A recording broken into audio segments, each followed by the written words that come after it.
talking on loyalty, there, touching on brand loyalty there, Sam. That's becoming more and more important now, because the channels for us to shout about how dissatisfied we are are now much larger, and actually they're much louder, because you can basically torch an organization on multiple forms of social media. So if you're not there as a customer, you could have your reputation in tatters. How much is that a real phenomena for organizations to consider today? Yeah, I think it absolutely is. I think it's we talk about this consumer voice, but I think a lot of these, I'll touch on a few points here. A lot of this links back to about consumer and customer expectations.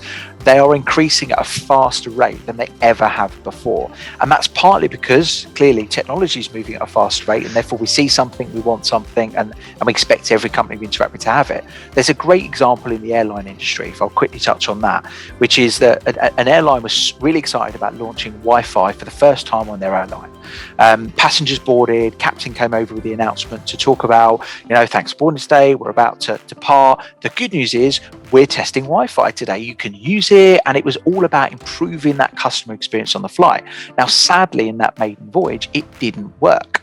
Now, what's really fascinating when we talk about pace and change of, customers' expectations increasing, is at the end of that flight, 15 of those passengers complained to the airline officially that they'd felt that had ruined their experience. Now, consider when they boarded, they didn't even know it existed as an offering.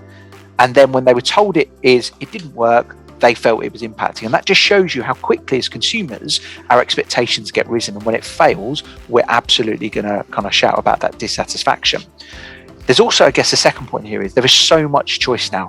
Consumers don't and won't settle for poor customer experience. If an organization is not offering what they expect, they will vote their feet and go elsewhere where they can. I think lastly, Ed, to touch on your point around social, I think the consumer voice has never been louder. There are so many things out there, whether it is social media, whether it is Trustpilot and all those sorts of things, where as consumers, we used to have this kind of two-way interaction with an organization when we were frustrated. Now, you don't have to keep it between you and the organization.